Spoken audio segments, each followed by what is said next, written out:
前世大婚之世子为了娶他的副将为妻，设法局将我逼入死局。快，新娘子与新郎君喝了这杯河边酒。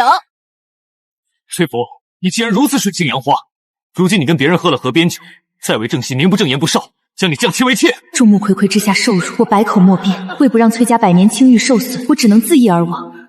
而我头七未过，世子便娶了顾青霞入了门。我要掀了盖头再喝河津酒，我可不做崔福那个傻子，被我们算计都以为是个误会。崔家只教女儿礼仪，却从未教过她识人吗？到死也是蠢死。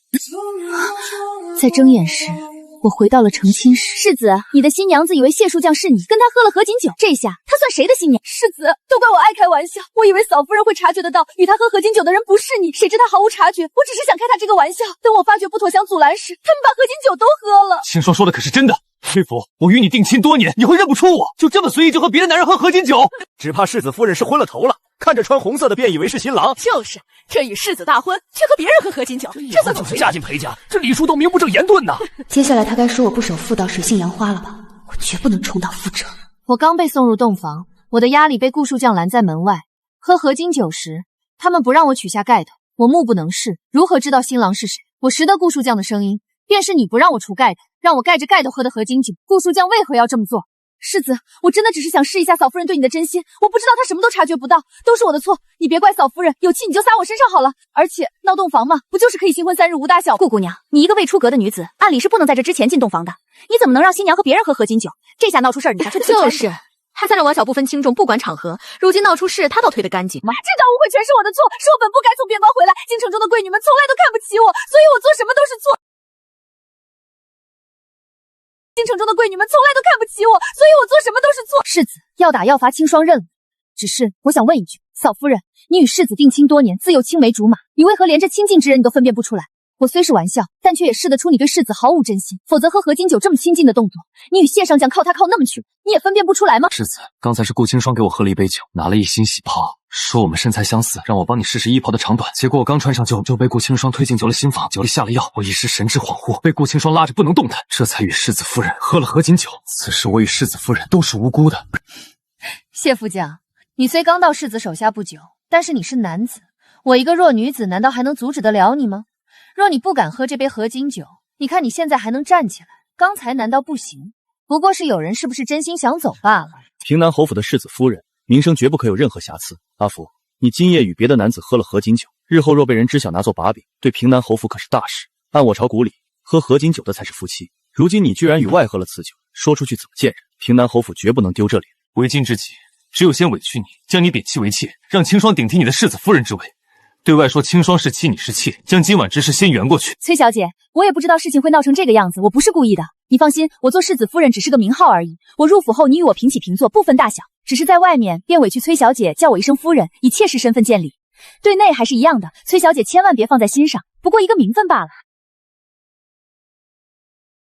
裴世子，既然我是与谢副将喝了河津酒，那我便是谢家妇，而不是裴家人。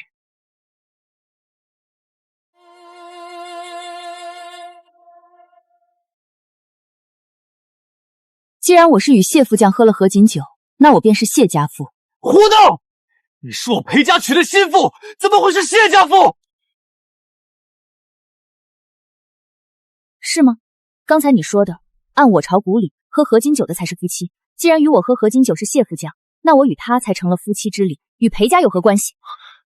谢副将可有妻室？没有。你我被人陷害，喝了河津酒，你可愿娶我为妻？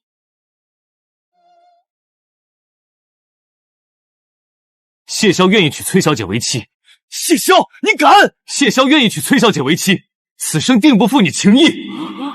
崔福，今日是崔家与平南侯府大婚，你胡闹什么？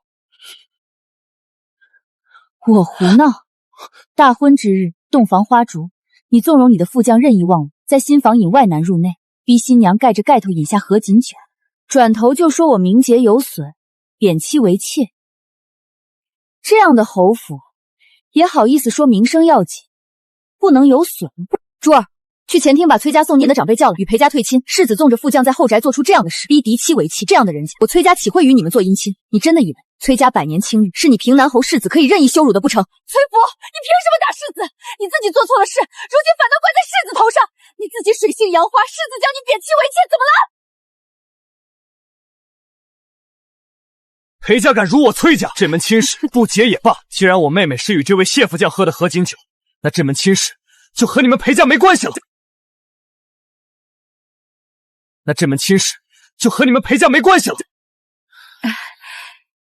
不过是个误会，真儿也是喝醉了胡说，怎么会贬妻为妾？侯夫人，顾树将在你们裴家任意位位，在裴家能随意调动安排下人，对世子内宅也是熟路，想必是常来常往的。世子开口就是娶顾树将为妻，让我为妾，我不得不怀疑今晚的一切都是侯府设的局，为的是踩我崔家的脸面，给这顾树将做脸，让他踩在我脸上上位。我要报官，有人故意陷害毁我崔家女名声，我被人陷害，谢善将被人酒里下药，桩件都是人为设计，报官，让官府来查。不能报官！世子，我不是故意的，崔小姐何必咄咄不忍？阿妃，够了，贬妻为妾这当我没说过，但亲双要入府做平妻，到时若真的有人说起此事诋毁世子夫人名声，再让亲双以夫人名义，这样有进有退，我们侯府也好应对。世子真是好大的脸面。阿福说的有理，这门亲事不必再结。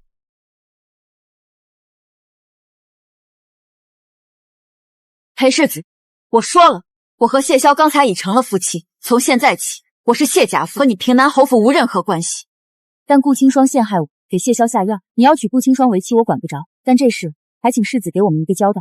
若是顾副将不道歉，不给个说法，我们便报官。就因为一杯合卺酒，你就要嫁给别人？崔府，你至于吗？清霜说了，不过是闹洞房图个热闹，你何必如此斤斤计较？我斤斤计较？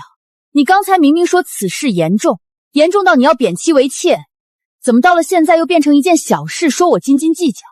如今按你说的，我与谢萧已成了夫妻，你怎么反倒恼怒起来？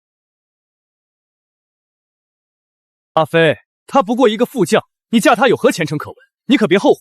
如若你跟他走，待出了侯府大门，想再回头，可就没有世子夫人之位了。我愿意嫁给他，绝不后悔。来人，把我们崔家的嫁妆抬好了，回崔家，这门亲事就此作废。谢月，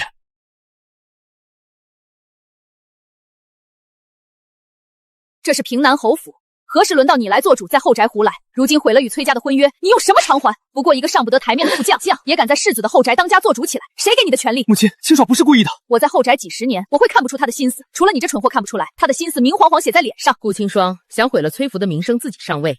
本来你想做什么我管不着，但是你动了侯府的根基，坏了侯府的前程，我与侯爷便饶不了你。你想当世子夫人，我告诉你，你做梦！若是这种无德做主母，只会败尽侯府的一切。裴征，若你看不清现实，一意孤行，我不会把侯府前程交到你手上。你明日去崔家道歉，求崔小姐原谅。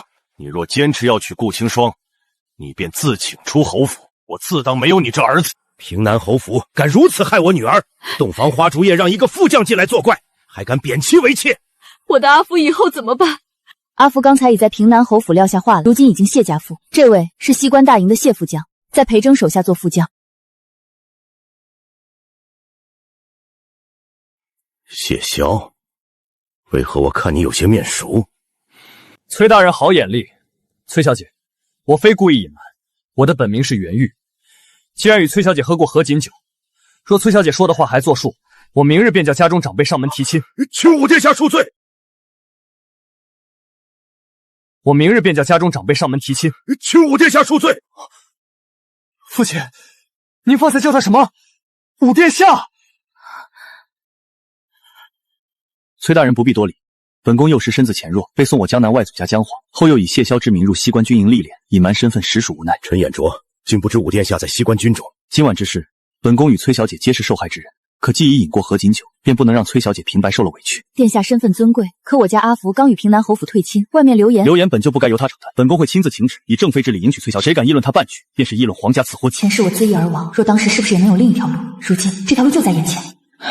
阿福，此事关乎你一生，即便对方是皇子，为父也不替你做主，你自己说。蒙武殿下不弃，崔福愿意。既如此，明日本宫便让礼部前来下聘。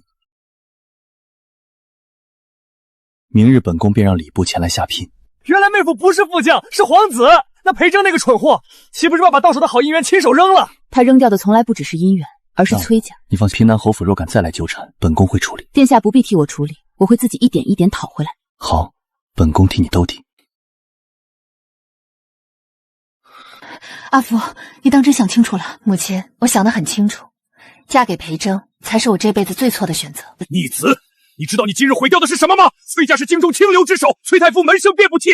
你不但毁了婚约，还让侯府成了全京城的笑话。父亲，崔夫只是气性大，等他消气。消气！你当众要贬她为妾，还要娶顾清霜为妻，换作是我也不会再进这个门。是清风的错，清风愿意去向崔小姐磕头赔罪，只求世子不要因此与崔小姐生分。你给我跪着！明日裴征亲自去崔家赔罪，你也一道去。无论如何都要把崔夫劝回来。崔夫与我定亲多年，怎会真舍得嫁给一个无名副将？明天，本世子定要他乖乖回头。本世子定要他乖乖回头。这就是那个顾副将，长得倒是挺好，心怎么这么钝？崔小姐，都是亲属的错，我不该在你大婚之日开玩笑，更不该让你与别人饮下合卺酒。你若生气，便打我骂我，只求你别怪世子。顾副将，你既然知道错了，那不如先说说你到底错在何处。我不该胡闹，不该拿你与世子的感情开玩笑。只是胡闹？那未出女子为何会提前进入洞喜袍？为何我的贴身丫被拦在门外，你不许我先盖的？为何谢副将会穿着新郎戏袍，他会被人下药？就是合卺酒何等重要，怎么让外男喝？不是的，我没有下药，我只是想试试你能不能认出是我。那你为何要把谢萧送进？若只是玩笑，大可以让裴征自己进洞房。你又为何在事后立刻说我认错了人，还逼着世子将我贬妻为妾？阿福，清霜，你赶紧跪在这里向你道，何必咄咄逼人？我昨日的确说了重话，可我愿意重新开始，仍会以正妻之礼迎娶你。世子好大的脸！昨日你要把我家小姐贬成妾，今日觉得小姐当做都没发生过。大伙也敢插嘴主子的事？他说的没错，裴真念着你从多年情分，不过是不会在我最无助时逼我做妾。世子，崔小姐只是一时气恼，她怎会真的舍得你？谁说我舍不得？昨日我已与谢萧饮下和名酒婚约，从此你我再无婚事作废。你当真要嫁给谢萧？他不过是一个无家室的穷副将，你不怕全京城笑话吗？崔小姐莫不是为了气世子，故意找谢萧？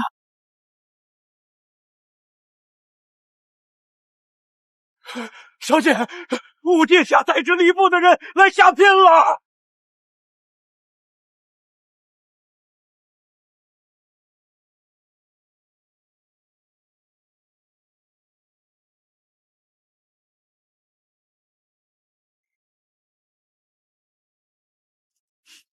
武殿下怎么可能来崔家下聘？定是崔福为了撑场面，请人故弄玄虚。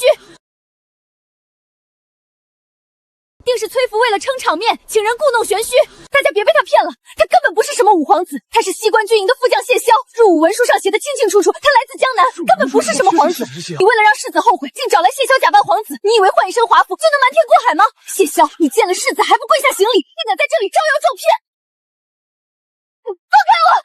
裴征，快让他们放开我！清霜只是认错了人，你何必如此？五皇子殿下刚自西关回京，奉陛下旨意前来向崔太傅求娶，世子却直呼殿下名讳，还敢命令殿下的。此事陛下、皇后娘娘与朝中重臣皆知，岂容尔等智慧？不可能，你明明只是谢萧。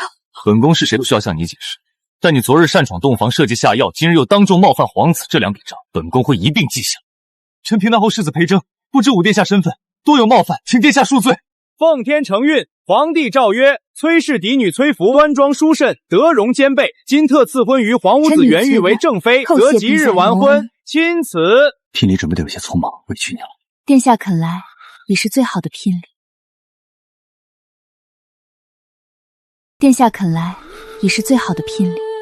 武殿下，臣女不知您身份，臣女只是担心崔小姐受人蒙骗。你若真担心她受，昨日就不该让人拦住她的丫鬟，不该逼她蒙着盖头饮和卺酒，更不该给本宫下药。殿下，昨日之事或许另有误会，清霜虽行事莽撞，却绝不敢给殿下下药。裴世子倒是很了解他，昨日谢副将亲口说过，是顾副将给了他一杯酒，又让他换上喜袍。阿福，我不是这个意思。世子不必同我解释，我如今已是陛下赐婚的五皇子妃，与世子再无干系。念在威远将军府世代镇守边关，本宫暂不追究你冒犯之罪。殿下，但从今日起，你不得踏入西关军营半步，亦不得再以副将身份行事。世子，侯夫人说了，您今日已经丢够脸了，莫要再为了一个外人冲撞武殿下。送顾副将回威远将军府，令威远将军严加管束。今日人多，怕你受扰，我先送你回府。阿福，你当真一点情分都不念了吗？裴征，昨日你要我做妾时，也没有念过半分情分。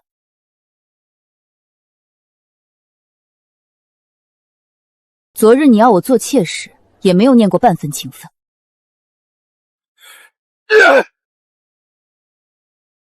你这个孽障，你可知道今日之后，京城的人会如何笑话我们侯府？崔家原本是我们费尽心思才求来的亲家，崔太傅桃李满天下，崔家嫡女端庄之礼，你倒好，为了顾清霜一句玩笑，亲手毁了这桩婚事。母亲，我也没想到谢萧会是五皇子。你若早知他是五皇子，便不会如此对待崔夫。你在意的从来不是崔夫受不受委屈，而是对方身份够不够高，能不能给侯府带来好处。五皇子虽久居江南，又在军中历练，可他是陛下与皇后嫡子。如今他回京，帝后对他心怀亏欠，必然会加倍补偿。崔夫嫁给他是正妃，是未来皇子府的女主人，而你险些把她贬成妾。父亲，阿福与我定亲多年，他现在不过是在气头上。五皇子身份尊贵，他未必真愿意嫁过去。若我诚心向他赔罪，他总会回心。到现在还以为他会回头？到现在还以为他会回头？世子，父亲收了我的佩剑，还说从今往后不许我再碰军务。我只是担心崔小姐被人骗了，武殿下怎能如此对我？站住！顾姑娘，你若真的只是担心崔福，为何偏偏选在他大婚之夜动手？为何谢萧会被下药？为何你一见崔福与他饮了河滨酒，就急着让表亲为妾？误会我了，我没有。你那点心思骗得过真儿，骗不过我。你想做世子夫人，我原本可以不管，可你不该拿侯府钱当垫脚石。为什么？他已经抢走武殿下了，难道还要让他抢走你吗？顾清霜，你给我滚出去！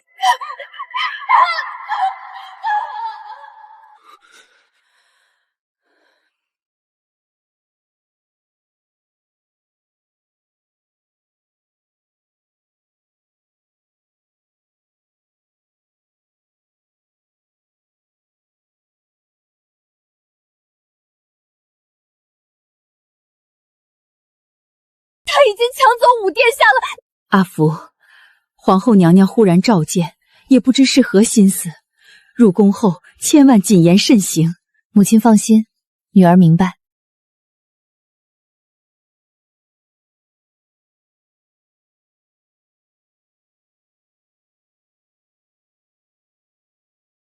紧张吗？有殿下在，便不紧张。进了宫，私下不必总叫我殿下。那该叫你什么？元玉。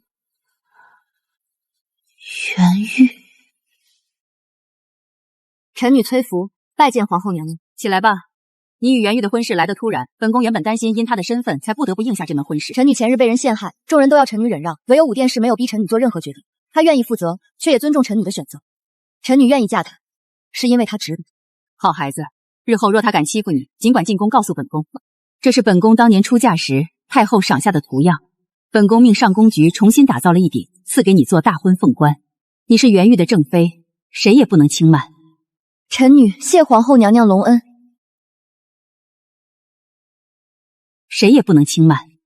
臣女谢皇后娘娘隆恩。你可知哀家年轻时也曾被人笑话命苦，那时哀家定过亲，却被未婚夫与庶妹背叛，所有人都劝哀家忍一忍，可哀家偏不忍，退了亲，后来嫁给了当时还是太子的先帝。你敢在大婚夜转身，便比许多人都强。臣女谨记太后教诲。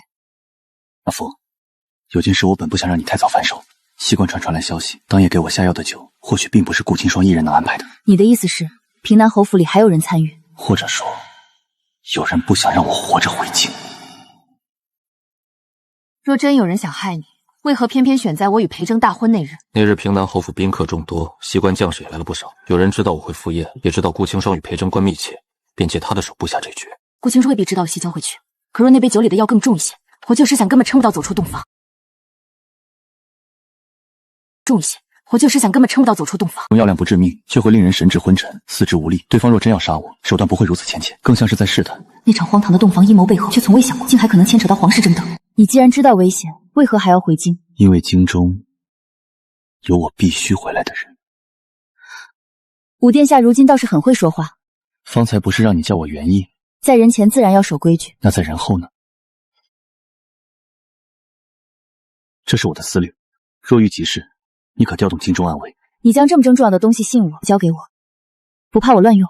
你不会。元耀与我相识不久，却愿意将身家性命交付，这份信任比任何聘礼都重。当日负责送酒的婆子招了，是顾兄身边的丫鬟秋兰给了他20两银子，让他把加了药的酒送去偏厅。喜袍呢？也是秋兰从库房取走的。她说谢父将与世子身良相似，让他试穿一番。顾清霜果然不是一时兴起，他早就布好了局，只等我入洞房。他早就布好了局，只等我入洞房。只是秋兰还说，顾副将原本只让他下迷药，并未说要伤人，可酒中的药性比普通迷药重得多，像是后来有人换了。换药的人是谁？猴子不知，他只记得当晚有个穿侯府家丁服的人进过偏厅，后来酒壶便被人浮动过。顾清霜能纵容他进出后宅忍，但若有人想借他的局害你，必定不愿留下痕迹。你想怎么报官？顾清霜最擅长装无辜，若只凭一个下人供词，他大可以是丫鬟自作主张。既然他还不死心，那就等他自己露出更多破绽。好，此事依你。这些人真是黑了心肝，明明是顾清霜算计小姐，竟敢颠倒黑白。阿福，要不要让你父亲上朝时，请几位夫人帮忙澄清？母亲，不急，流言传得这样整齐，显然有人在背后推波助澜。我们若急着自证，反倒正中对方下。可外头那些人说的实在难听，那就让他们说，说的越多，日后摔得越疼。说的越多，日后摔得越疼。小姐，这是国公夫人举办赏花宴的帖子，咱们去吗？去。为何不去？珠儿，我们走，从容赴宴。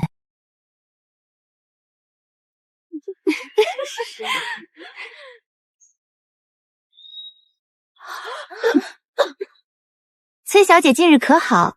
外头那些传言实在难听，不过你也别太放在心上。不知姑娘说的是哪一桩传言？无非是说崔小姐与武殿下的婚事来得有些巧。原来诸位觉得巧，那不如请大家替我评评理。大婚之日，我盖着盖头，被人拦住丫鬟，不许掀盖头，又被逼着同一个穿喜袍、神志不清的男子饮下合卺酒。此事究竟是我攀附，还是有人故意毁我名节？顾清霜还当众说要让军中玩笑，这哪里是玩笑，分明是蓄意抢婚。顾清霜说我也被下了药。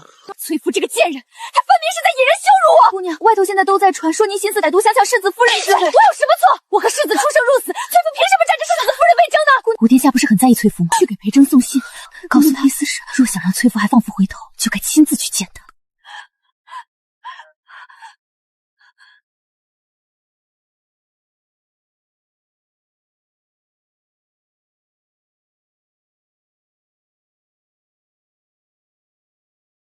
小姐，裴世子来了，他说有要紧的话，想单独见您一面。不见。可他站在后门不肯走，说见不到您便一直等着。去花厅，让护院守在外头，门窗全部打开，不许关门。奴婢明白。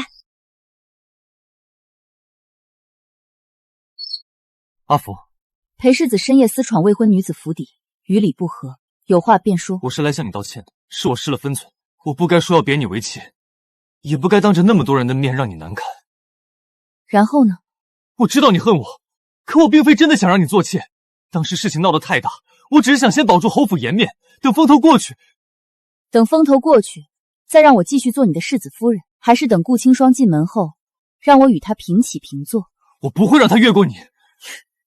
可你当时已经让他越过我了。洞房里他比我像主人，能调动侯府下人，能拦我的丫鬟，能逼我喝酒。裴征，你所谓的不会让他越过我，早就成了笑话。我不知道他会做的那么过分。你不知道，便可以当作无辜吗？你纵容他越界，纵容他一次次羞辱我。他说是玩笑，你就信；我说被陷害，你却说我水性杨花。裴征，我最失望的从来不是你不爱我，我最失望的是你明明知道我是什么样的人，却在顾清霜轻飘飘几句话后，选择把我推进死路。死路？若那晚我真的做了妾，崔家清誉尽毁，我这一生也毁了。你可曾想过，我还能怎么活？阿父，我后悔了，你能不能再给我一次机会？不能，因为我已经不爱你了。你回去吧，以后不要再来。我不想让元玉误会，也不想让自己再想起那些不值得的人。殿下，可要属下将裴世子赶出去？不必。裴真，你曾给过阿福的伤，本宫会让你和顾清雪一点一点偿还。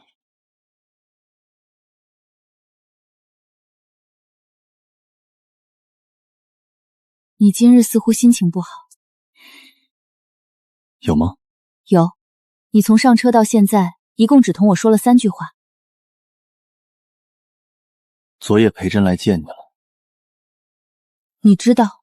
我本来要找你商量西关之事，恰好瞧见裴真进了崔府。你生气了？我不是生你的气。那你在气什么？气裴真伤了你，也气元玉来得太晚，没能在那晚之前护住你。前世今生，所有人只在乎我有没有丢脸，有没有失了名节，可元玉在意的只有我受过的伤。袁玉，那不是你的错，我也不需要你替我把过去都抹掉。裴真给我的伤，我会记得，但我不会再困在里面。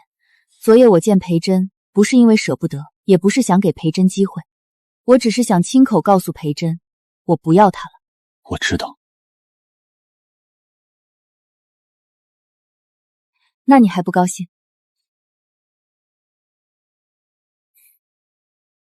我知道，和我不高兴并不冲突。以后若裴真再来，你不想见便不见。若我想见呢？我陪你见。阿福，我不会替你做决定，但只要你需要，我会站在你身后。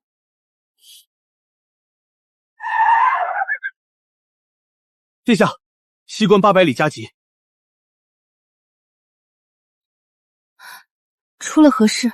西关军粮被劫，边境有小股叛军作乱，父皇命我即刻返西关查明此事。何时动身？今日。可我们的婚期不会变，我会在大婚前回来。我等你。若京中有事，吹响他，暗卫自会现身。你也要答应我，平安回来。我答应你，等我。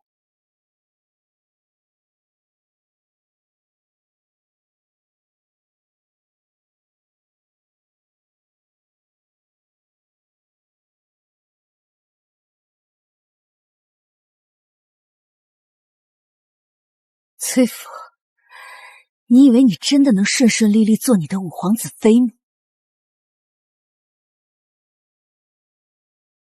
小姐，五殿下都已经走远了，您再看也看不见。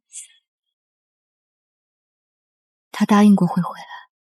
五殿下既然答应了，自然不会食言。前世我失去过一次信誉，最明白承诺二字有多轻，也有多重。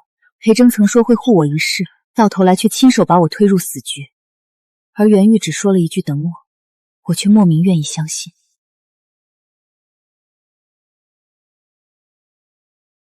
姑娘，信中之人可信吗？可信不可信不重要，重要的是他与我有同样的目的。姑娘，您还要对五殿下？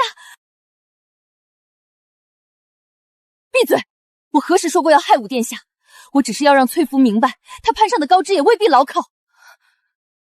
只要袁玉不能平安回来，崔福这桩婚事便会搁置。到那时，世子一定会重新接纳他。可世子如今似乎……世子只是被崔福的冷淡蒙住了眼。他与我在边关出生入死，我比崔福更懂他。等崔福失了五殿下这座靠山，他还不是只能回头求世子？世子这是何意？小姐都已经被赐婚了，他还送这些东西来。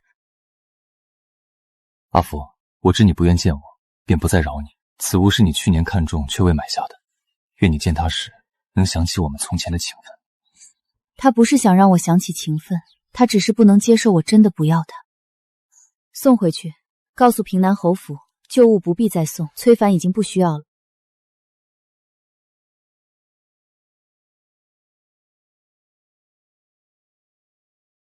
崔小姐，殿下离京前吩咐属下暗处保护你。还有一事，西关出发前截获了一封密信，内容与威远将军府有关。顾清霜。信被烧毁大半，只能辨认出“军中效命”几个字。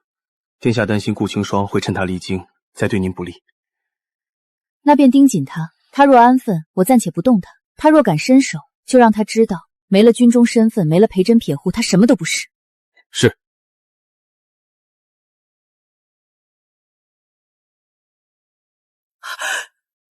下落不明，这是什么意思？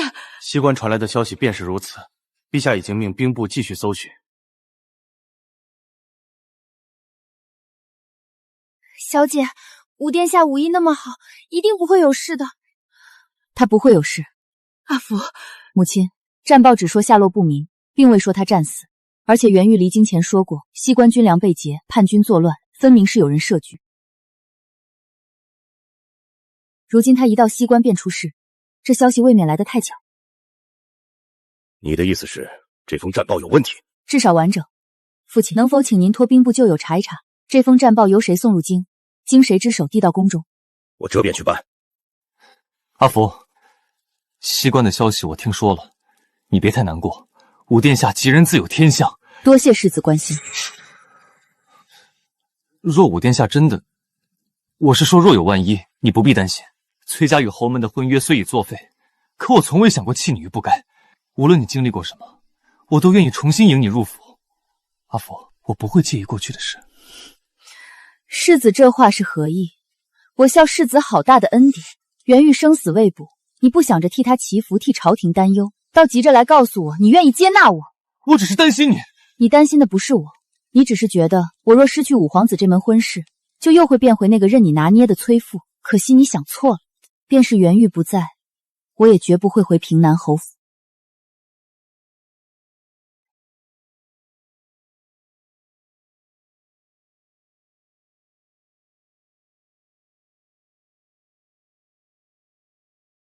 属下在。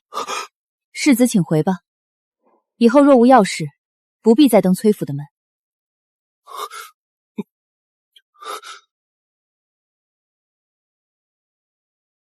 立刻去查，今日外头那些关于我的流言，是谁先传出来的？属下已查到线索，最早散播消息的人正是顾清霜身边的秋兰。好啊，他终于忍不住了。姑娘，崔小姐来了。她到底还是慌了。我身子不适，若她真有诚意，便亲自来我院中见我。姑娘，如今崔小姐毕竟是陛下赐婚的五皇子都生死未卜了，她这正妃之位能做起事？崔小姐今日怎么有空来？莫不是听了西关消息，心中不安，还是想找我说说话？听闻顾副院近来被禁足，怕你闷得慌，便来看看。你是来看我笑话的吧？可惜我再如何也比你强，至少我与世子有多年情分，便是你攀上武殿下又如何？男人在外征战，争死本就难料。你什么意思？我的意思是，有些人命薄，留不住男人。崔小姐何必把一颗心全陷在武殿下身上？若他真的回不来，世子未必不能再给你一个容身之处。你毕竟和他喝过合卺酒，又被赐过婚，若武殿下出事，别家未必愿意娶你。裴世子愿意回头，已经是看在多年情分上。顾清霜，西关的消息，你是不是早就知道？我怎么会知道？我不过是猜的。猜得真准。昨日战报刚进京，今日流言便满城皆是。秋兰昨夜出过府，见了谁？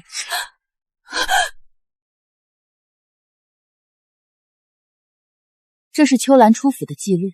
秋兰在城西茶楼见了一名西门口音的男子，那男子又将消息递给了3家最爱传闲话的说书铺。你胡说！是不是胡说？叫秋兰来问一问便知。还有，武殿下下落不明的消息，你为何半点不惊讶？你刚才那句生死难料，倒像是早就替他准备好了死讯。我今日来，只是想给你最后一次机会。你若就此收手，我还能看在威远将军府的份上，留你一点体面。崔夫，你凭什么高高在上的教训我？凭我没有害人，还能堂堂正正站在阳光下，而你连做错事都只敢躲在眼泪后面。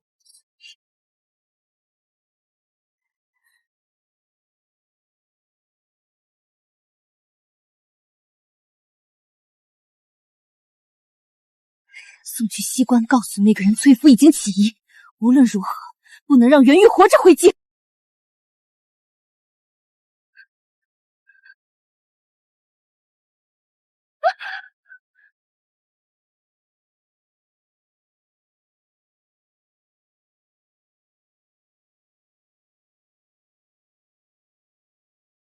师父，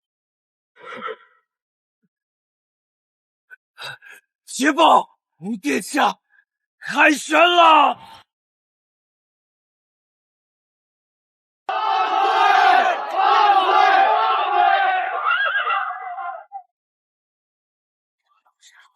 我回来了。殿下再不回来，京城有些人怕是要替你办丧事了。我都知道了，让你担心了。受伤了？小伤，阿福，我答应过你，会平安回来。下次不许再拿自己的生死骗我。好。逆女！你以为你做的那些事没人知道？你竟敢私绵中旧部，插手皇子军务！陛下已下旨夺取你副将名衔，从今日起，你给我关进祠堂，没有我的命令，不许出来！父亲，臣女是为了世子，臣女只是想让崔福那个贱人……住口！为了一个男人，差点害得顾家满门陪葬！来人，拨下去！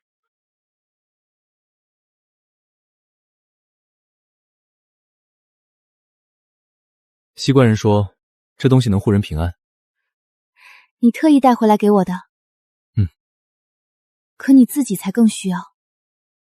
我有你给的香囊，已经很平安了。婚期原定3月后，父皇和母后担心夜长梦多，想将婚期提前至下月初8，你可愿意？我愿意。殿下、小姐，平南侯府递来请罪折子，平南侯世子裴真请求入宫，亲自向您和未来皇子妃赔罪。裴征，你终于知道怕了。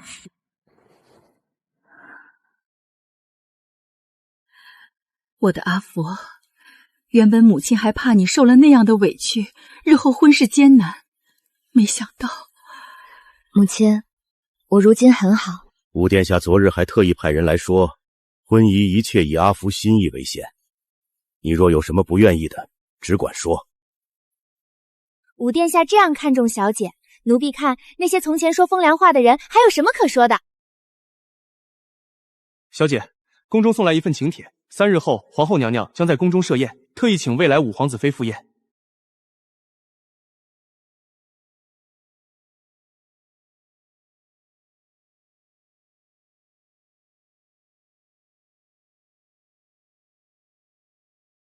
阿福，我今日不是来纠缠你的。那世子有何事？这些是我替你备的天妆。从前我们定亲时，我曾答应过你，要让你风风光光出嫁。如今虽不是我娶你，可这份天妆……世子，你我婚约已断，侯府与崔府也无姻亲之干，你的天妆我受不起。我只是想补偿你。若你真想补偿，便该离我远些，不要再让人以为我与你还有什么牵扯。你就这么不愿意看见我？是。你如今有武殿下护着，自然看不起我了。裴真，我从未看不起你，我只是看清了你。你若当初没有纵容顾清霜，没有在我最需要你信任时逼我为妾，我们也不至于走到今日。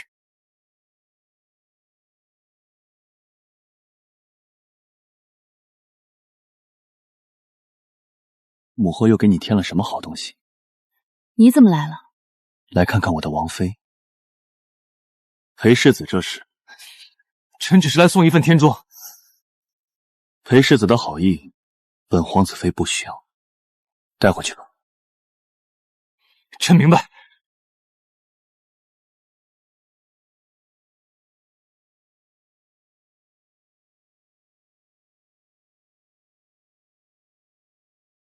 为何是芙蓉？因为你叫崔福，也因为在我眼里，芙蓉不该被人折在泥里。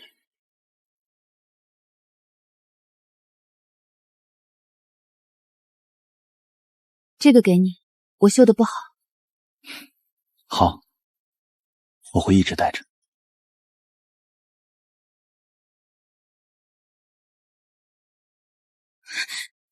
去请大夫，记住，要外头的大夫，别惊动府里。姑娘，若让将军知道，让你去就去。这一次，我一定能出去。我有孕了，裴真的孩子。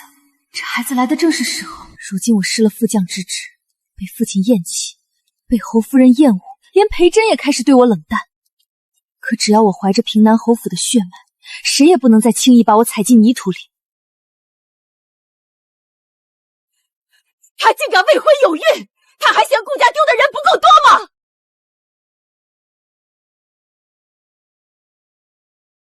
去平南侯府。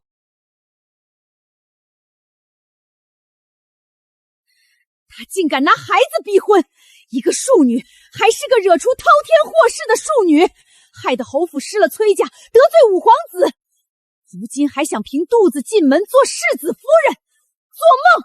侯夫人，青霜再有错，腹中也是世子的骨肉。此事若传出去，顾家和侯府都不好看，那便让他进门做妾。若他安分养胎，侯府自然不会亏待他。可正妻之位，他想也别想。母亲，青霜她闭嘴！你还嫌自己闯的祸不够多？你若执意娶她为妻，便自行搬出侯府，我与你父亲绝不会认这个儿媳。既然如此，侯夫人觉得顾家嫡女顾明月如何？顾大小姐自然是好的，只是她肯愿意吗？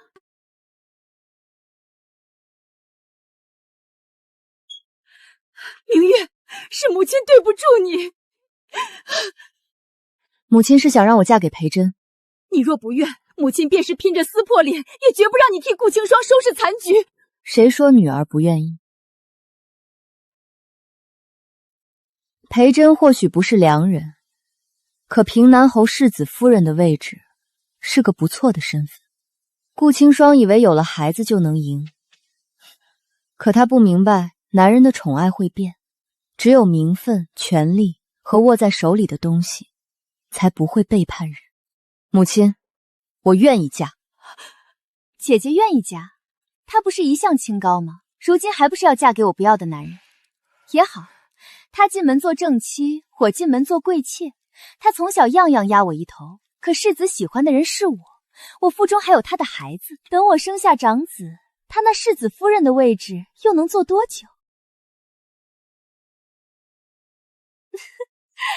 姐姐，你是来恭喜我的吗？我是来告诉你，婚期定在下月初10。不是该先等我进门？自然是我先入门。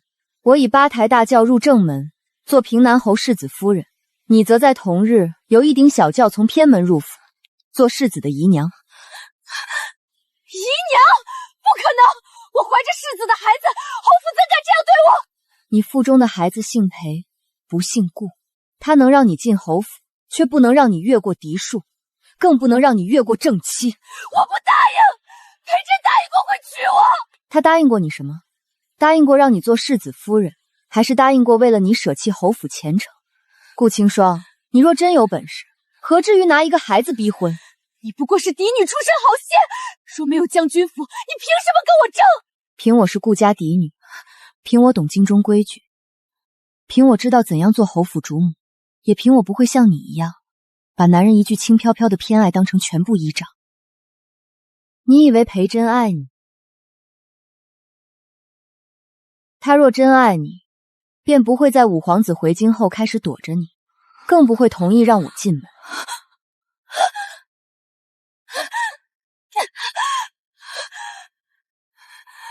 姐姐，你嫁过去也不会幸福。裴真心里有崔府，也有我，他不会爱你。我嫁的是世子夫人的位置，不是裴真的心。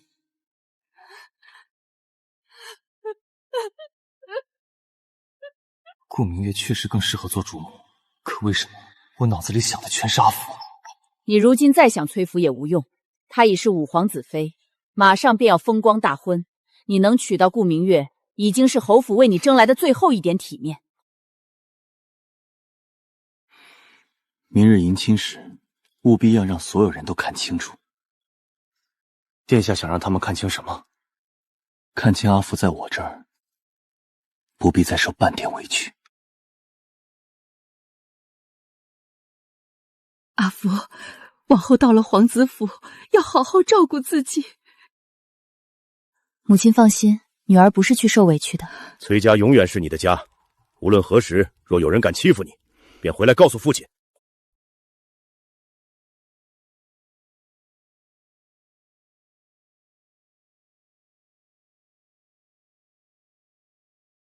阿福，我来娶你了。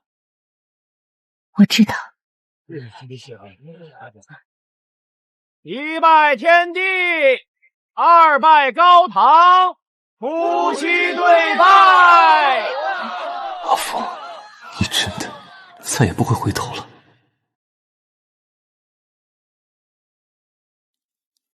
怎么了？上一次你带着盖头，被人逼着饮了合卺酒。这一次，我想先问你，阿福，你愿不愿意嫁给我？前世的洞房，所有人都在逼我认命，而眼前的袁玉，明明圣旨已下，堂礼已成，却仍愿意将选择权交还到我手中。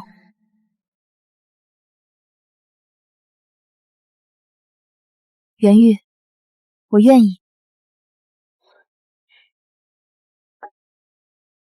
这一杯不是阴谋，不是算计，是我心甘情愿娶你。从今往后，我不会让任何人再逼你低头。我也不会再让任何人替我决定命运。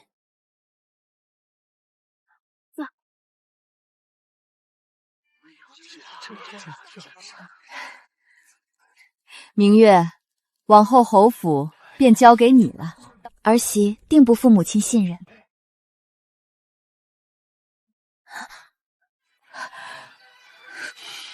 我本该是这侯府最风光的女主人的。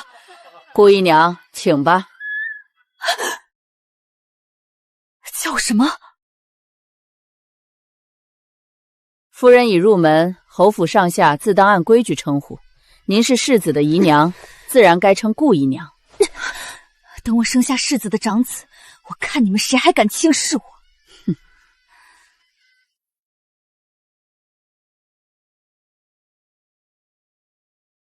去请世子过来。姑娘，今日是世子与夫人的新婚宴，我肚子疼，告诉世子，我腹中怀着他的孩子，他若不来，万一出了事，谁负责？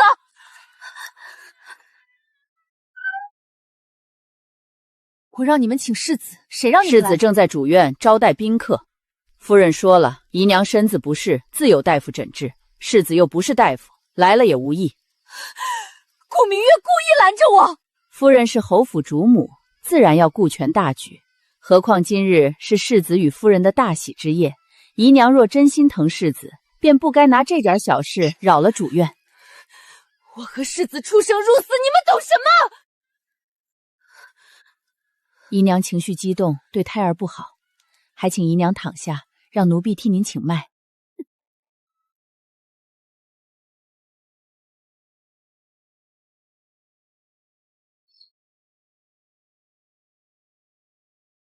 世子忙了一日，喝些茶解解乏。顾清霜那边可安置好了？妹妹有孕，妾身不敢怠慢，已经安排了最好的女医和嬷嬷照料。世子放心，今后妹妹院中一应事务，妾身都会亲自过问。夫人贤惠，侯府交给你，我很放心。裴征，我从不指望你的真心，我只要侯府的账册、下人的卖身契、主母的权柄，以及未来我能亲自掌握的继承人。去年东院的采买账目，3日内重新核一遍。东院、西院各换2名值守，今日便去。明月，这侯府如今就靠你了。母亲言重了，儿媳只是尽本分。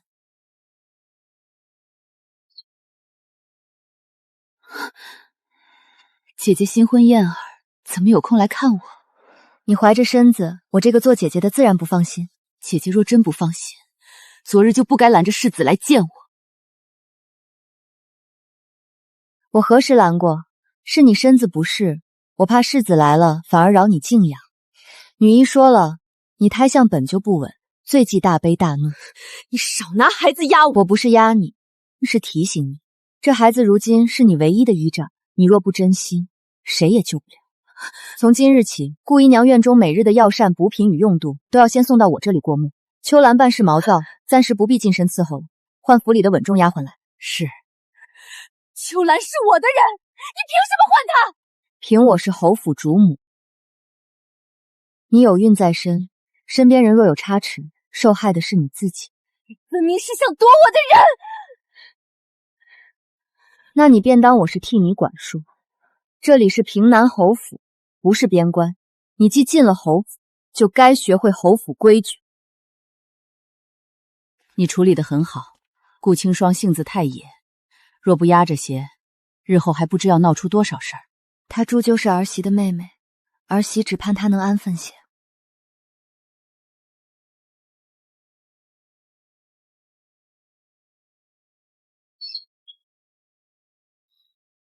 世子，姐姐故意把秋兰调走，还不许我随意出门，她分明是嫉妒我有了你的孩子，怕我抢了她的位置。青霜，夫人是为了照顾你。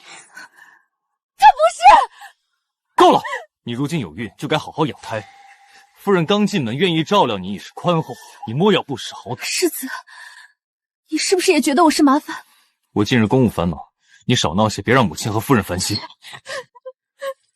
世子忙了一日，先喝碗热汤暖暖身子。妹妹如今有孕，不能伺候世子，他们自幼跟着妾身，知根知底，日后世子身边也有人照顾，妹妹那边便不必总挂心。夫人竟如此贤惠。妾身嫁入侯府，自当以侯府子嗣为重。世子若喜欢，妾身明日便请母亲做主。夫人安排便是。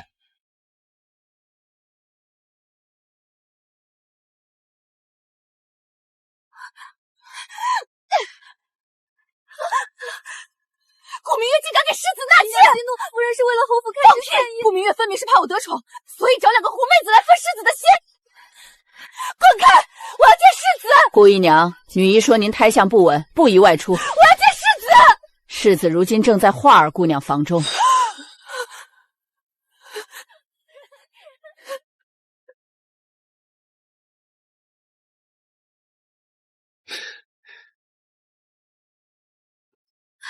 世子，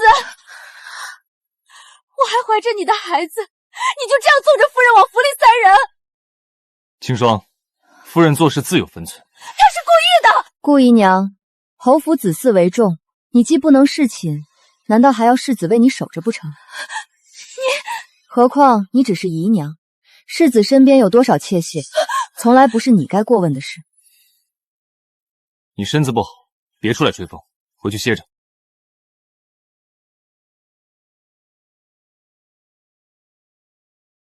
原来我们所谓的出生入死，在利益规矩面前，我竟是如此廉价，竟连吃醋争宠的资格都没有了。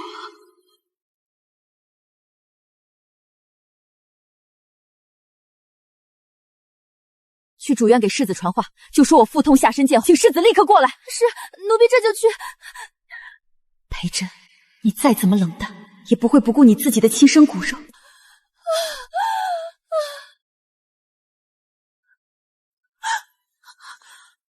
妹妹，这是怎么了？姐姐，我好疼，快请世子来，我怕孩子保不住。女医，快给顾姨娘诊脉。姐姐，世子呢？我只是想见世子一面。世子在前院会客，妹妹放心，有我在，绝不会让你和孩子出事。夫人，姨娘胎气确实有些不稳，像是近日没有按时服药，又忧思过重所致。我早就说过，妹妹该安心养胎。去，把姨娘每日的药膳加一倍，院门也暂时关上，除了女医和伺候的人，谁都不许进出，免得惊扰了胎儿。你要禁足我！不是禁足，是养胎。你如今最要紧的是孩子，旁的事都不必操心。我不喝药，我要见世子。顾姨娘，别逼我叫人按住。妹妹，你该明白，孩子在你腹中却不知属于你。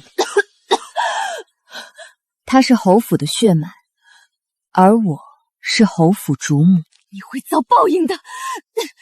我只是在救你的孩子，就算传出去，谁也挑不出我的错。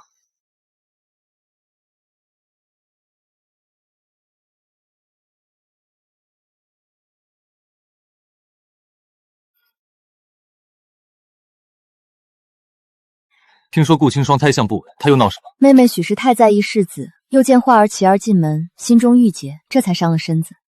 妾身已经命人好好照顾她。她总是这样不懂事，辛苦夫人了。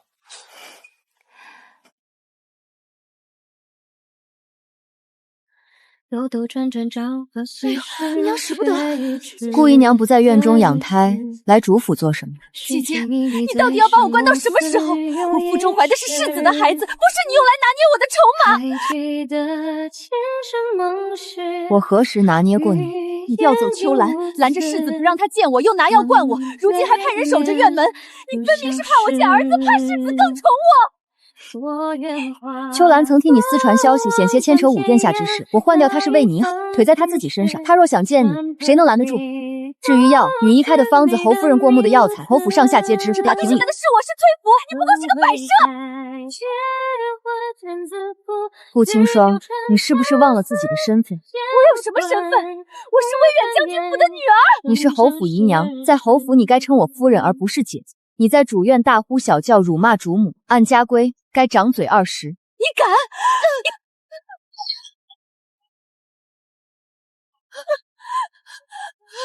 世子，姐姐她要打死我！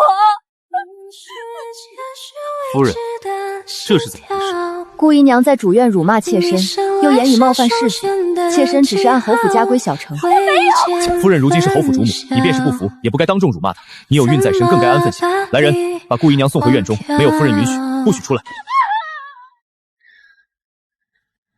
夫人受委屈了，她性子不好，你不必总送着她。妾身不委屈，只盼妹妹能早日懂事。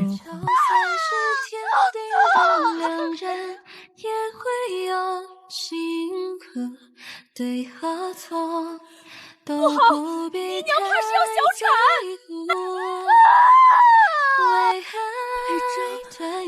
裴征，世子，女医说夫人小产污秽，男子不宜靠近。妹妹此时情绪激动，您进去了，她只会更难安稳。务必保住孩子。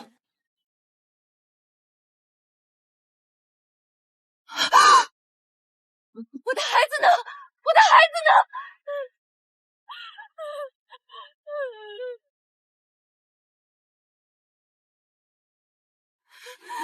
你这个毒妇！你故意让我喝那些药，故意关着我，不让我见世子，你就是想害死我的孩子！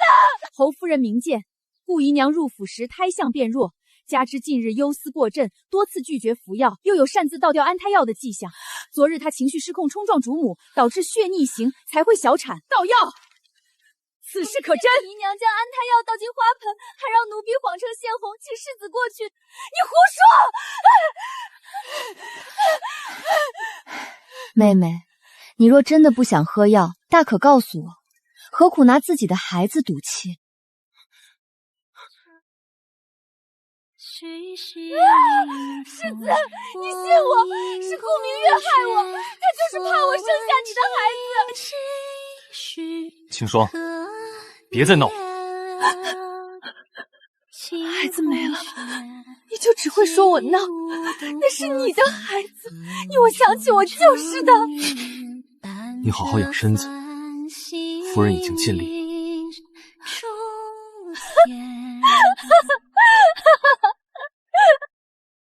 不能就这样输，我必须找到崔福。崔福亲启，大婚夜之事另有隐情。若你想知道谁真正想害武殿下，3日后5时，城外静安寺偏殿相见。小姐，这顾清霜又想什么花样？您可不能去。顾清霜如今小产失宠，已被顾明月困在侯府，的确可能狗急跳墙。可大婚夜给袁玉下药的人，我必须查清楚。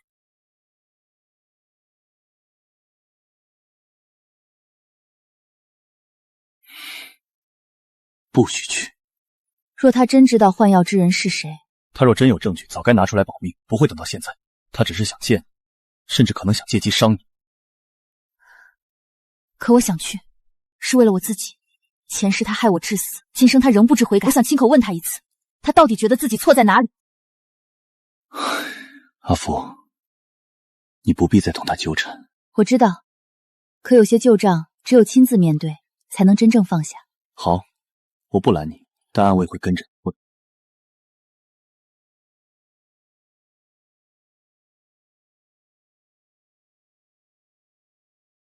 你来了。你说有大婚夜的真相，证据呢？你果然还是在意武殿下。少废话。崔福，你如今是不是很得意？嫁了皇子，做了正妃，看着我生了孩子，被困侯府，你一定觉得我活该。你确实活该，但我来不是为了看你可怜，我只是想想要一个人人真心对我，只想做世子夫人，有什么错？想要没有错，错的是你为了得到，便要毁掉别人。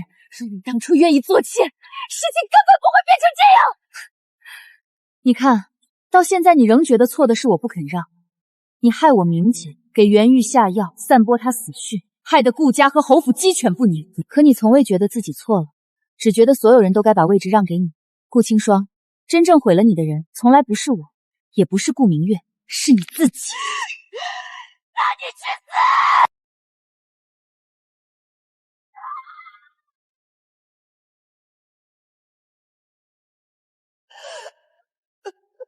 年轮中有见草木深，檐下雨落无故人。不是，那是在想。我在那一晚，我被顾清霜设计，裴正要贬我为妾，我明明想解释，想求他们相信我，可所有人都在说，为了侯府名声，我该忍；为了崔家清誉，我该死。后来我真的以为，只有死才能让事情结束。我死后，顾清霜嫁进侯府。他在新婚夜笑着说，我被他们算计到死都不明白，所以重活一次，我最怕的不是他们害我，而是自己再一次无路可走。你可信我这些话？我信。阿福，对不起。你为何要道歉？因为我听见你说这些，却只能想象你当时有多绝望。我若早些遇见你，没有如果。袁玉，前世已经过去了，今生我能站在这里，已经很好。不够，我想让你知道，无论将来发生什么，你都不必再用自己的命、自己的名声去替任何人承担后果。若有人害你，我们一起偿；若有人逼你，我们一起等。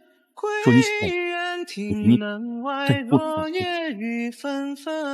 远处马蹄声阵阵，深秋半分独自等归人。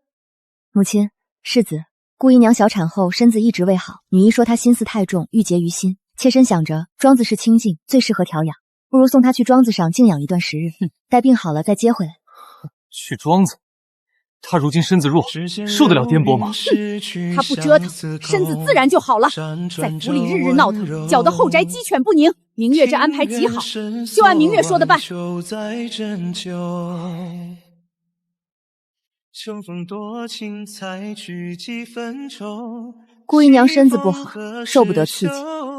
明日起送你去庄子上静养。你要赶我走，顾明月，你不能送我走！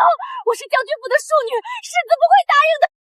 我能，因为我是世子夫人。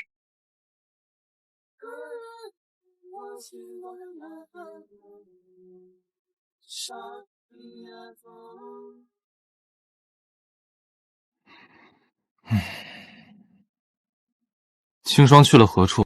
顾姨娘小产后身子虚弱，又在静安寺冲撞五皇子妃，留在府中只会惹人议论。妾身便做主，将她送去庄子静养。她一个人去庄子，会不会？庄子上有大夫，有婆子，也有将军府派去照看的老人。世子若实在不放心，妾身可命人每日送信回来。夫人安排的妥当。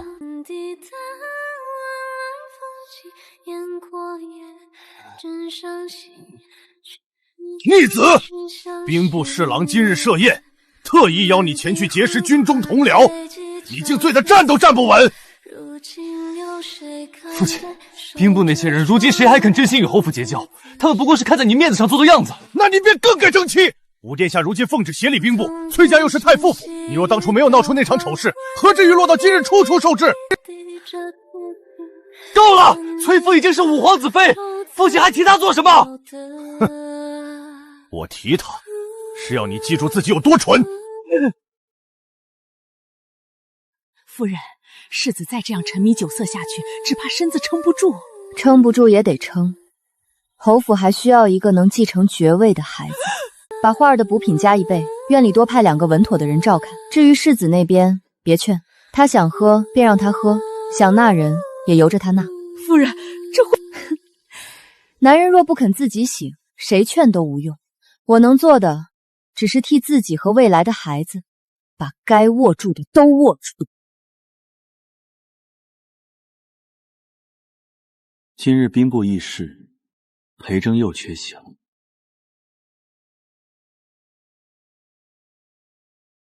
可要我提醒侯爷一句？不必。裴征的人生，从他选择牺牲我那一刻起，就已经开始走下坡路。那你呢？我自然要往前走。姨娘该喝药了。每一个为你做的决定，故事几经辗转未落笔。我不是什么姨娘，我是国夫家。刻骨铭心，不想不念不听，心也不再泛起涟漪。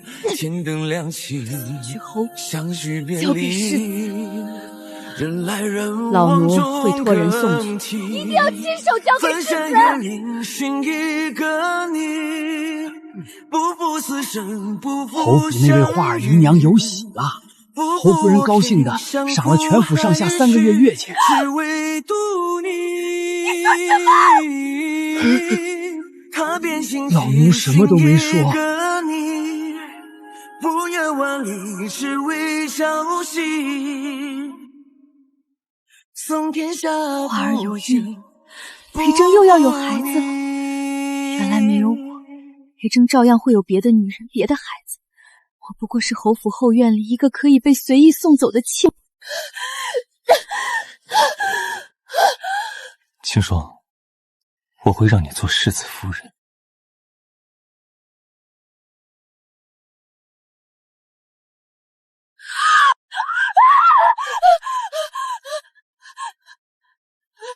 我要回家，去告诉父亲，我知道错了，我以后会安分。我是顾家的女儿，不能被丢在这里。将军说，顾家还有其他姑娘要嫁人，不能再被您的名声拖累。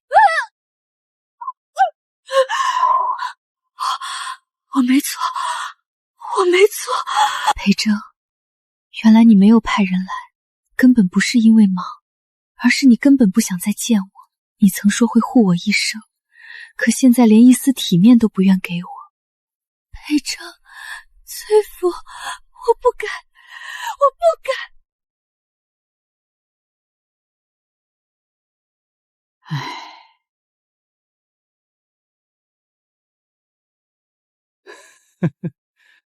世子，庄子上传回消息，顾姨娘病逝了。死了？按姨娘的规矩办吧。夫人，庄子那边来报，顾清霜没了。世子说按姨娘规矩办。夫人，不让她入侯府祖坟吗？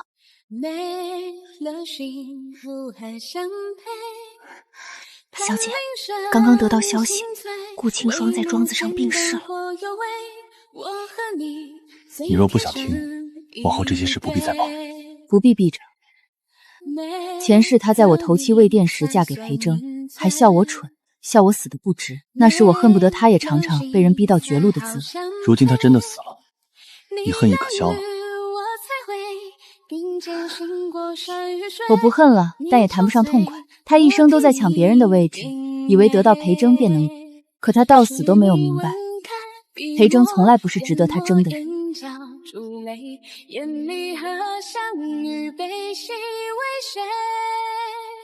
你明白就够了。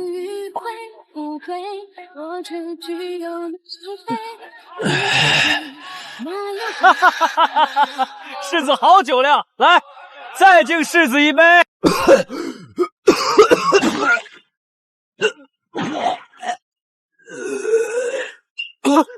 快请大夫！世子吐血晕倒了。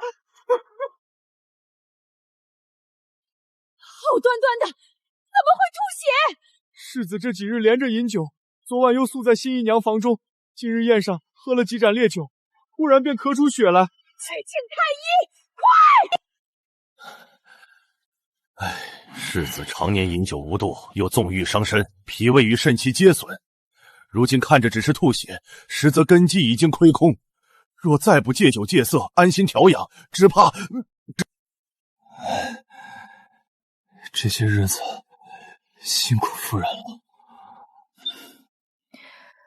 儿媳是世子夫人，自当照顾世子。世子万不可大意，老臣开几副药，您务必静养，半年内不可近女色，更不可饮酒。世子，太医的话不能不听，妾身已命人封了后院的酒，也吩咐各院姨娘无事不得来扰。世子，婢妾有孕后害怕，想让世子陪陪，求世子见见婢妾。世子，太医方才说您需要静养，让他进来，不过说几句话无妨。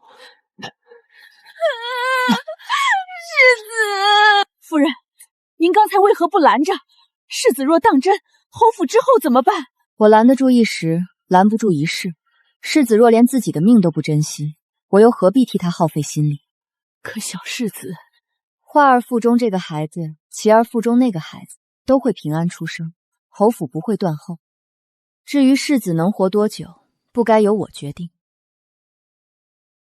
朝中出事了，父皇命我协理兵部，几位皇兄对此颇有微词。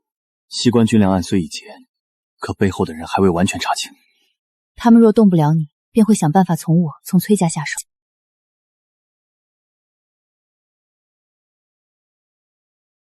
我会护住你。这一次，不只是你护我，我们一起面对。王子府近日可有消息？回世子，听说武殿下协理兵部，武皇子妃也常入宫陪伴皇后娘娘。前几日，太后还赏了皇子妃一柄玉如意。取缔帖子，崔府，世子要见谁？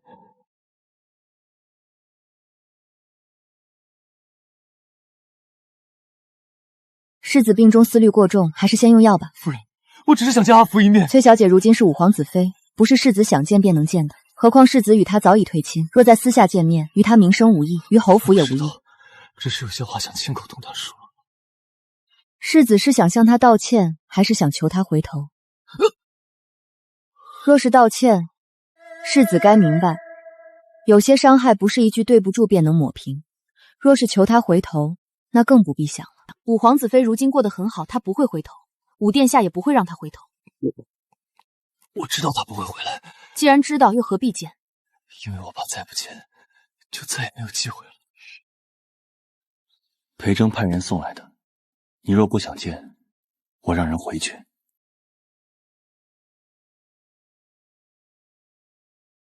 我不见。不需要再想想。不必。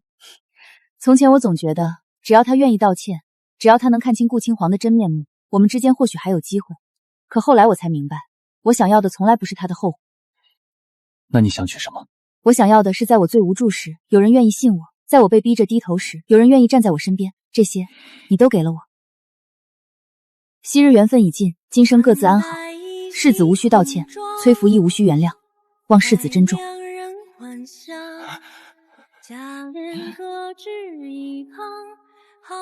无需道歉，亦无需原谅。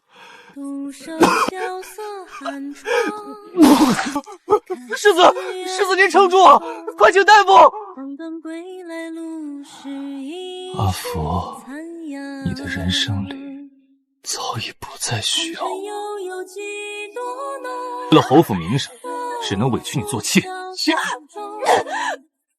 阿福，我错了。我直到今日才明白，那不是你的任性，是我亲手毁掉了你最重要的尊严。可是，一切都太晚。快去请太医！正儿，你醒醒，你别吓母亲！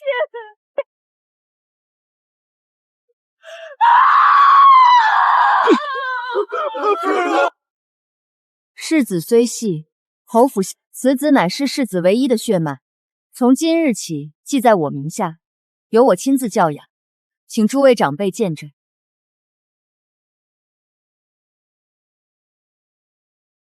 世子夫人处事公正，此举合情合理，吾等自当见证。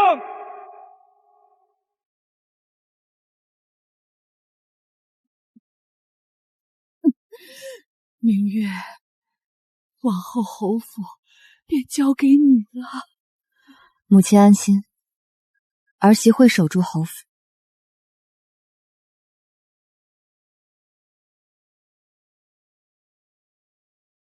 小姐，平南侯府传来消息，裴世子昨日夜里病逝了。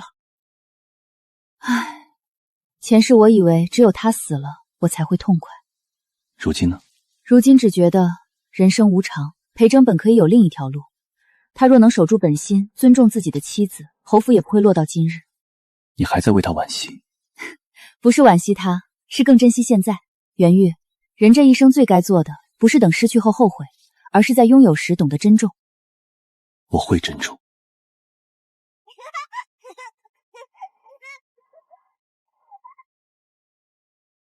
恭喜世子夫人，从今往后，平南侯府便真正由你做主了。唉，武皇曾妃这声恭喜，我受之有愧。若不是你当初果断离开平南侯府，也轮不到我进门。你进门不是因为捡了谁的便宜，是因为你有本事守住那个位置。世人都说我命好，嫁入侯府便是世子夫人，可只有我自己清楚，裴征不是良人，侯府也不是安稳之地。不过女子这一生未必只能把全望寄托在夫君身上。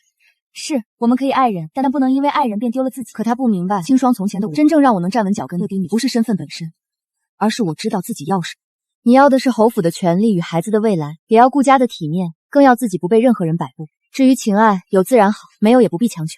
那你会好好教他吗？会。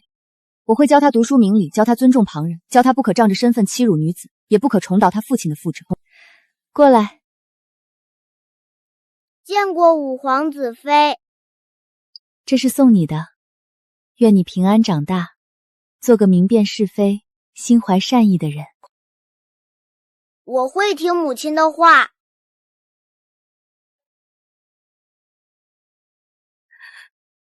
多谢皇子妃。不必谢我，你我都只是选了自己该走的路。在聊什么？再聊以后。世子夫人将侯府打理得很好，父皇方才也提及，侯府幼子可暂承世子爵位，待其成年后再正式袭爵。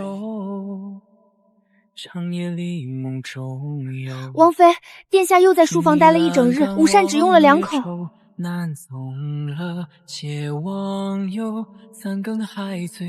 我去看看。也以老天为命，谨遵莫负惹人愁。不是说了，累了便歇一下吗？还有几份军需账目没做。这份账册是从哪里来的？西关转来的旧账，军粮案牵出的不止军中叛徒，还有京中负责拨款的人。有人借边关战士重宝私囊，甚至故意克扣将士冬衣。这些人敢图前安排好了替罪之人，若想拿到真凭实据，得先保住愿意说真话的人。阿福有何高见？父亲门下有几位寒门出身的义士，他们最厌恶贪墨军饷之事。你不必急着在朝上与人硬碰硬，可以先请他们暗查各地军需，再由兵部核对。如此既能避开旁人的耳目，也能让真正做事的人看到你的态度。你在前朝查案，我可以替你联络女眷，安抚那些官员家中生。许多事未必只能在朝堂上谈。阿福，你这法子很好。我只是略尽绵薄之力。你不是绵薄之力，谁是能与我并肩的人？那殿下先把汤喝了，能与我并肩的人可不能先累倒。此事办得不错，你能查出问题，也能想到如何安抚军心，整顿旧弊，朕很欣慰。而此事能顺利推进，离不开崔太傅一脉的协助，也离不开阿福的体系。哈哈哈哈哈！你肯将功劳分给妻子，倒比许多自以为是的人强。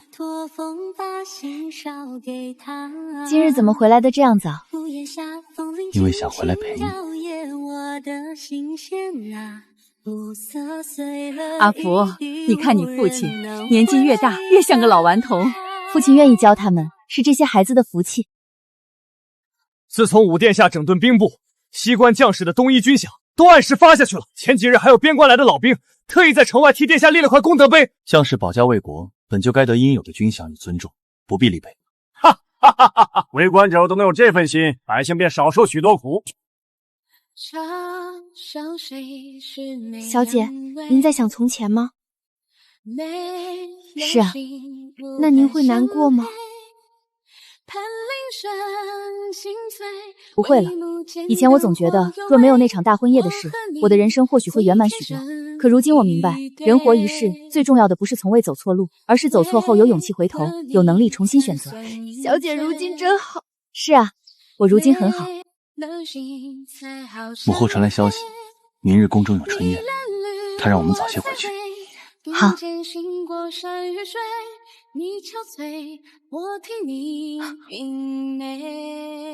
怎么了？没什么，只是忽然觉得过去的事终于都过去了。那以后呢？以后就好好过日子，孝敬父母，做些有用的事，与你一起看更多风景。好。皇子妃娘娘，这花送你，谢谢武殿下让边关的爹爹按时收到军饷。圆月，我们以后要一直记得今日这束花，记得手中权力该用在何处。王妃，您今年做的兔子灯最好看，太后娘娘见了定会喜欢。这是给府中孩子们的，太后娘娘哪里会看得上？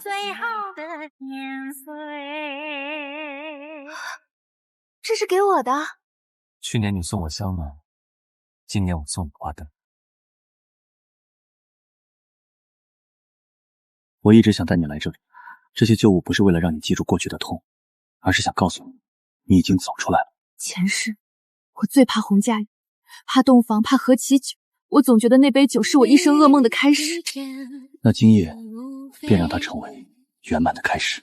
元佑，谢谢你，谢你让我明白，谢我什么？女子不必困在旁人的评价里，不必为了所谓名节牺牲自己，更不必将一生的希望都放在别人手。人可以经历伤害，但不能放弃重新选择的勇气。我也谢谢你，谢谢你在最艰难的时候没有放弃自己，才让我有机会遇见这样好的你。哀家年轻时曾以为女子这一生只能靠命，后来才知道命运给什么不重要，重要的是自己敢不敢握住机会，走出一条路来。皇祖母教诲，阿福永远记得。你们夫妻同心，彼此敬重，比什么都好。儿臣会与发一同守好本心，不负家格，不负彼此。愿天下女子都能被尊重，愿每个人在困境中都有不低头的勇气与重新开始的机会。前世我死于一杯错饮的何进酒，今生我终于与真正尊重我、珍爱我的人共饮此生圆满。